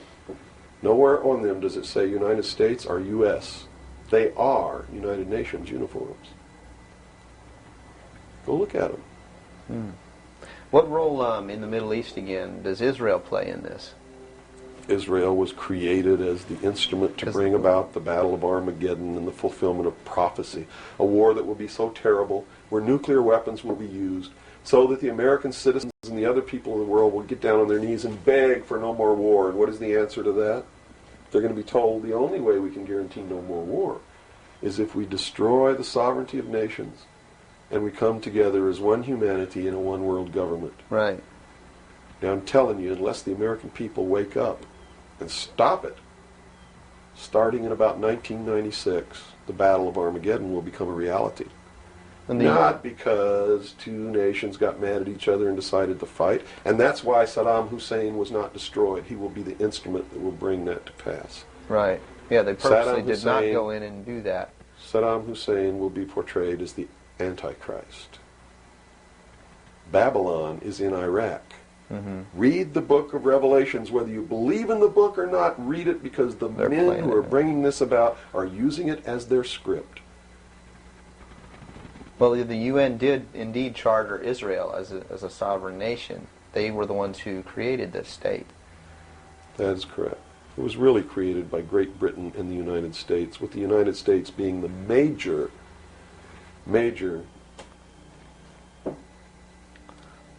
instigant. Okay, and the Jewish people were then being manipulated into believing it was for some other reason. That's correct. They've always been manipulated. And I get people who still come to me all the time and say, Bill, you're all wrong. It's the Jews. The Jews are subverting the world. Man, it's not the Jews. It's not the Catholics. It's not the blacks. It's these men who belong to the ancient mystery schools, who meet in secret and decide the fate of the world. And they belong to all different races and all different nationalities and all different religions to the public point of view. But in secret, it's a different story. How about the European community? Here seems, based on your theory, another group of sovereign nations coming together to form one government. The European community, the EEC, was created by the Central Intelligence Agency, working through a lodge in Italy called the P2 Lodge. Propaganda 2 is the name of it, which is the intelligence arm of the Vatican, and Prince Bernhard, who is the leader of the secret World Council that controls these secret societies around the world, called the Bilderberg Group. And that's the truth of the matter. And well, during its creation, they just threw out Margaret Thatcher. She was really opposing this. Yes, she was, and that's why she got ousted. Okay. So did the Shah of Iran. So did Marcos. Anyone who opposes it gets ousted. That wasn't an overthrow of Marcos by the people in the Philippines. It was organized, instigated, and carried out by agents of the Central Intelligence Agency and the KGB. The overthrow of the Shah of Iran, our intelligence community is trying to tell us they didn't know anything about it. They didn't know what was happening. Bullshit. They organized it. They instigated it. They are the ones who caused it to come to pass. You see, because we didn't have a National Security Agency or a Central Intelligence Agency before the UN Participation Act was signed. And these organizations were created to bring about the one world government, the New World Order. And it had to be done in a manner that the people would not know that it was being done, and the only way they could do that was hide it behind the veil of national security. And the Cold War was a manipulation maintained to bleed the people of tax dollars to fund the creation of the police force of the New World Order, which is the Army, Navy, and Air Force and Marines of the United States and the Soviet Union. And the people didn't rise up in the Soviet Union and overthrow communism. It came from the top down because it had to be done. There has to be a bringing to the same level of all the peoples of the world to approximately the same political viewpoint, so there's not big disparity in order to be able to justify the merger of all these countries together. Well, who now is ruling the forces of the former Soviet Union? You have Yeltsin in now. Gorbachev supposedly went down, but we're not sure about that. Well, let me tell you this. From the beginning, there was never any war between the United States and the Soviet Union. It was created by those at the top to fund the New World Order and the New World Order's police force. At the highest levels of all countries, they all belong to the same club. And we, the people, sit back and we watch this grand drama which is being played out for our benefit, not theirs. If it wasn't for us, they wouldn't even have to do any of this. But you see, they just can't come out and destroy all of us because they need slaves. They need people to make their shoes and make their cars and mine the ore. They need worker bees, and that's what we are. In the New World Order, we will be the worker bees, the slaves. So the Orwellian view of the vision of the future wasn't too far off based on this scenario. George Orwell was just like me. He was a low-level member of British intelligence who was appointed to a position high enough where he saw the same documents that I saw. And he tried to warn the world just like I'm trying to warn the world, only he wasn't willing to take the risk that I'm willing to take. So he wrote it in a book called 1984 and spelled out exactly what's coming as a warning to the people of the world, as a work of fiction. But you notice that that work of fiction really stirred people up because they knew that it wasn't fiction. In their heart of hearts, everyone who's read that book knows that it's coming. It's a possibility. Most people won't recognize it overtly or publicly, because then, if they recognize it, they have to be responsible to do something about it. And that's what every one of you have been resisting all your life, is being responsible to do something about it, to get involved. That's why you'll walk away from a girl being raped on the street by a gang of thugs rather than go and try to help her. And I'm not talking to all of you. I know there's some of you out there just like me. But most of you are just exactly what I've just described. Most people are no better than animals who do not have intelligence because they don't use their intelligence. And to these men who control things behind the scenes, you are stakes on the table by choice and consent, and will always be ruled and manipulated and enslaved by people who do use their brains. As long as we're debunking some myths, because it's putting pieces of this puzzle together, I think, for a lot of people that may be watching. The hostage situation in Iran that got Carter out of office, is this another orchestration? And if so, how does it fit into the October surprise is no myth. There was a deal made. There was a deal made at the highest levels to keep the hostages until after Reagan was elected. You really believe that it was an accident, that it was a coincidence, that 30 minutes after Ronald Reagan was sworn in, took his oath of office, the hostages were released? Did they want Carter out? Are you really that naive? I can't believe it. Did they want Carter out? Yes, they wanted Carter out. They wanted Carter out. He wouldn't play by the rules? Or what? I don't know why they wanted him out, but they wanted him out. Carter was ineffective. He did not have the support of all the American people. They need people who can manipulate the American people so that they have their support. My message is to you is don't support anybody unless they're doing what we know to be right. Don't believe them. Don't fall for the manipulations. Double check everything they say. And that means you can't rely on the media as it is today either. Oh, of course not. All the media in this country, radio, television, and print, is all owned by 5 corporations. All of these corporations that own the media are owned and controlled, and members of the Council on Foreign Relations sit on their board of directors. Can you name those 5 corporations? Is that... Not off the top of my head. Okay. I could try, but I don't want to take a chance on being inaccurate. But you can trace that yourself. Okay. Remember, if you go down and you trace the ownership of a station or a newspaper, and you get to a corporation, remember that somebody owns that corporation, and it's usually another corporation. But when you trace the interlocking of all these things, when you get to the top, there's 5. And all journalists know that there's some things you don't write about, and you don't talk about, because you'll lose your job. And that's where the control is. And that's why they pay anchormen like Dan Rather $2 million a year, because he doesn't question them. He knows that if he goes against them, he's going to lose $2 million a year.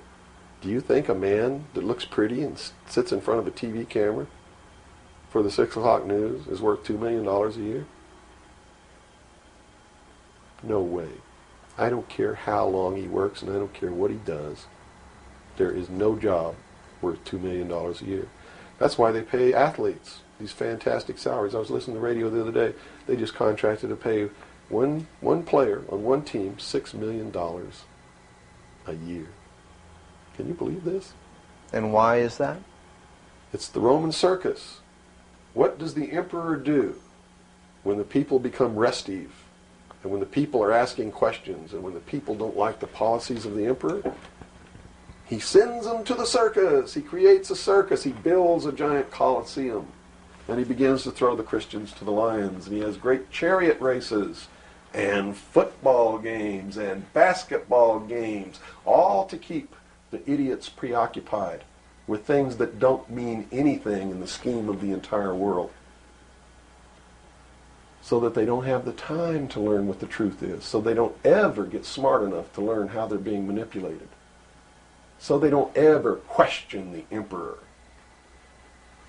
That's why they pay a player on a football team or a baseball team $1 million or $2 million or $3 million a year. It is the Roman circus. I know men who don't know anything in the world except who plays third base for the Mets. And they think that's a great accomplishment. And they meet and pat each other on the back and bond and go have cocktails and talk about what this guy that plays third base for the Mets did in last night's game. It's sad. It's really sad. Is there any room in a kind of society where these manipulations are not taking place for this type of entertainment or any type of entertainment at all? If people understand that a game is a game, if people understand that nobody, no matter what they do, is worth paying $2 or $3 million a year for, people should be able to get rich if they want to, by the sweat of their individual labor. Okay? By going out and doing something for the world. Not by taking people's minds away from the emperor. It's a game. Football's a game. Football's a game. But let me tell you something. When 150 of the most powerful men and women in the world can meet in secret in Baden-Baden, Germany, and plot the fate of billions, and nobody even cares about it, but 6 football players go to lunch together, and it's in the headlines across the country, you have a reflection of the society in which that exists. And it is a sick society that is doomed to self-destruction. So based on that scenario, there's some truth into what these men are looking at. Absolutely, and that's what makes me so sick, is that I'm trying to wake up a people who on a daily basis are proving the ones that I'm warning them about to be right.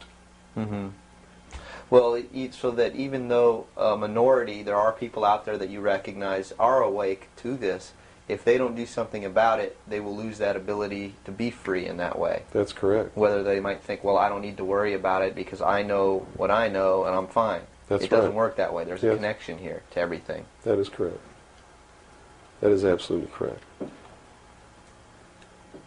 A nation of people who are willing to send their sons and daughters that they profess that they love to a foreign country to die, and they use the excuse to themselves that they're sending them off to defend our country, and they know damn well that's a lie, are doomed.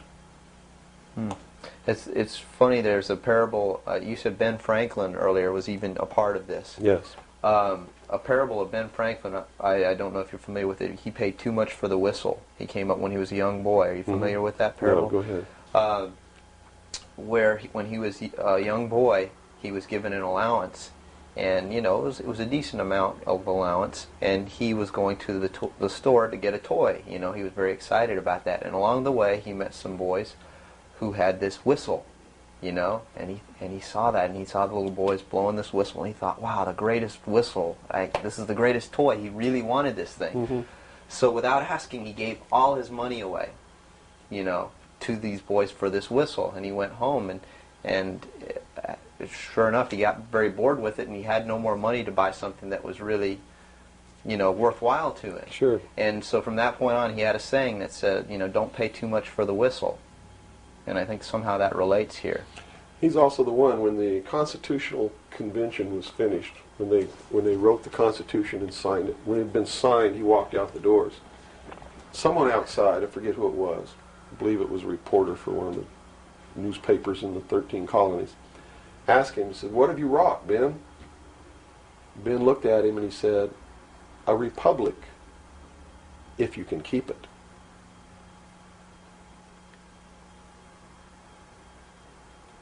He knew. He did. And that's a good place to end. Yeah, I think so. That's a great ending. Wow. Good job, guys. All right, Bill? Bill. Yo. Fantastic. Good. Thanks, Bill. Where's your towel? Right there. I'm about ready Yeah, to these lights are roasting me. Man. kill.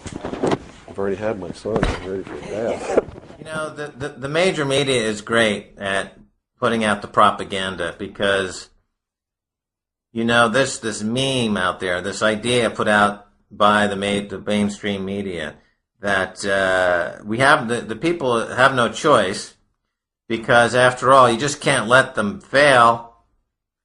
You know, the government has to bail them out because it would be much worse to just let them fail.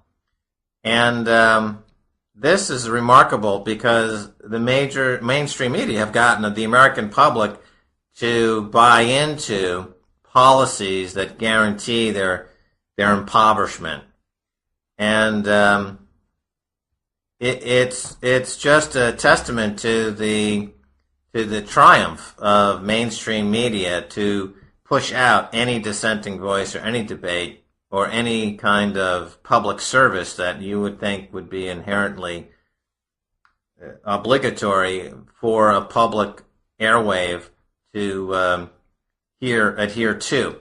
They've been the public airwaves, which started out as a public utility more or less, have been, of course, co-opted by the corporate agenda, and now serve purely at the behest of the propaganda meisters in Washington and in the banking system, who put out these ridiculous, these ludicrous ideas that, oh, we just can't let them fail. And anybody who now has seen their monthly income go drop by 90% due to the drop in short-term interest rates by the banking system, the people who are now starving because their monthly income has been slashed by 80 or 90%, these people have had their monthly income slashed for no reason other than to bail out these bankers. So when you say that, well, we couldn't let them fail, you have to understand that simultaneously you have to understand that you, the individual who's had your monthly income slashed, is where the money is coming from. You are subsidizing the Merrill Lynch bonuses and the Wall Street bonuses. And not only have you had your money stolen, but then you turn around and defend the crooks.